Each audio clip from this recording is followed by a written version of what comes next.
Et salut tennis. Et hier, on a vu l'âge héroïque de la naissance du tennis jusqu'à 1925, les grands champions de cette époque, Suzanne Lenglen, le mythe, la légende. Mais cette fois, aujourd'hui, on va se rapprocher beaucoup plus de notre pays et vraiment de la France. Et je suis sûr que vous les connaissez tous, car certains joueurs ont repris leur surnom. On les appelait les mousquetaires. Place à leur légende, l'âge d'or du tennis français. Juste avant de lancer la vidéo, je vous rappelle, s'il vous plaît, cliquez sur j'aime juste en dessous, partagez la vidéo avec un ami, c'est très important pour l'algorithme, pour développer la chaîne, pour qu'elle ait de plus en plus de vues. C'est quand même important comme sujet, c'est passionnant. Et puis surtout pour moi, laissez un commentaire, dites-moi ce que vous en pensez de cette période. On vous dit à demain, en attendant, n'oubliez pas, allez jouer au tennis. On parle des mousquetaires, progressez et surtout, faites-vous plaisir. À demain. Les mousquetaires. 1925-1939, l'âge d'or français. À la fin du chapitre précédent, nous avions évoqué ce frémissement, ce souffle qui parcourait l'Europe du tennis, l'arrivée imminente des mousquetaires. Et bien maintenant, place à eux, place à l'équipe qui a bouleversé l'histoire du tennis mondial, place à l'âge d'or, place aux légendes. 1925, la France se prépare à écrire l'histoire. Nous sommes en 1925.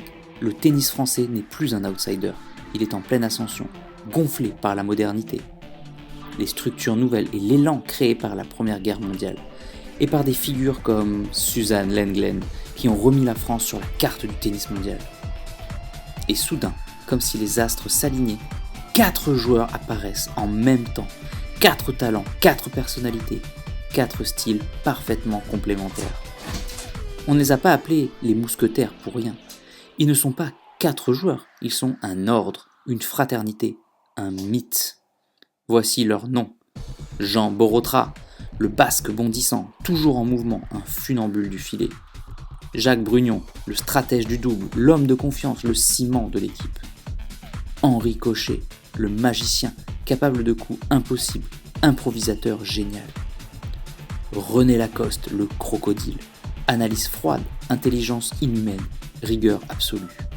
4 styles, 4 cerveaux, 4 sensibilités, et pourtant, une seule âme.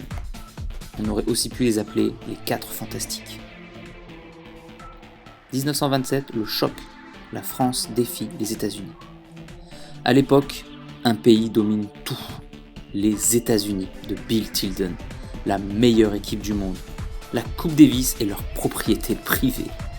Mais en 1927, dans un match resté dans la légende, les Français se rendent aux États-Unis et réalisent l'impossible. Ils battent les Américains. En finale, chez eux, à l'arraché, au courage, à la française. Le monde est sidéré, le tennis bascule. La France devient la nouvelle puissance mondiale. Et pour accueillir la Coupe Davis, on décide de construire un stade flambant neuf, un stade moderne, en béton, un stade du futur. Son nom, le stade Roland-Garros. Ainsi, l'aviateur visionnaire entre lui aussi dans la légende du tennis. Mais nous en reparlerons dans un prochain chapitre. 1928-1932, 5 titres de Coupe Davis consécutifs, la dynastie française. Ce qui suit n'est pas une victoire, c'est une épopée. 1928, la France défend sa Coupe Davis dans son nouveau stade. Elle gagne, le public devient fou. 1929, on regagne, la France est injouable.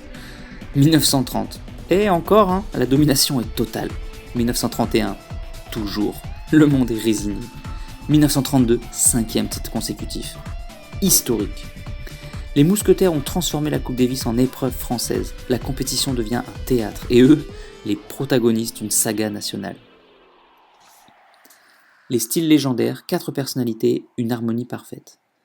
Jean Borotra, le basque bondissant, toujours en blanc, toujours élégant. Il court comme si la gravité n'existait pas. Service volé, énergie folle, un showman avant l'heure. Henri Cochet, le magicien. On dit qu'il pouvait changer la trajectoire d'une balle.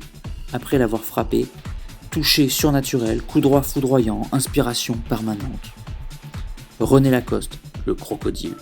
Tacticien absolu, une rigueur proche de la science. Il invente le polo, la raquette métallique et un style de jeu basé sur l'observation et la logique froide. Un génie. Jacques Brugnon, le pilier, spécialiste du double, fidèle, constant, précis, le soutien de l'équipe, le moins médiatisé. mais le plus indispensable. L'impact mondial. Le tennis change de dimension. Les mousquetaires donnent au tennis une visibilité planétaire. Ils créent les premières grandes rivalités transatlantiques.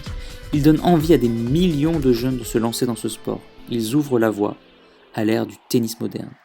Sans eux, pas de Rod Laver, pas de Björn Borg, pas de Federer-Nadal. Ils sont le chaînon manquant entre le tennis des gentlemen victoriens et le tennis spectacle du XXe siècle. 1933-1939, le crépuscule et l'ombre de la guerre. Après 5 titres, la domination commence à s'estomper.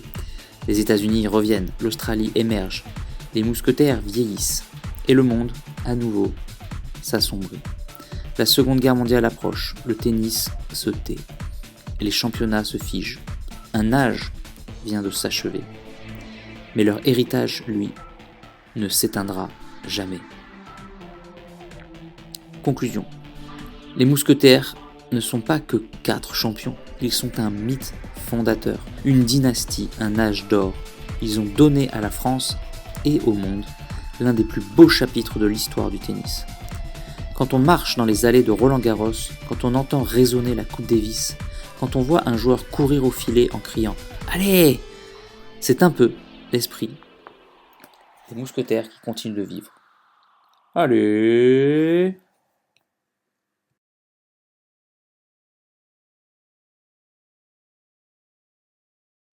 Si tu es encore là, c'est que soit tu es très motivé, et dans ce cas-là je te félicite, soit que tu aimes ce que je fais. Dans tous les cas, s'il te plaît, laisse un commentaire pour donner ton opinion et soutiens mon travail, soit en partageant les vidéos, c'est important pour l'algorithme, soit en allant sur Tipeee. Tu peux aller encore plus loin en t'abonnant à ma newsletter où je te donnerai plein de conseils.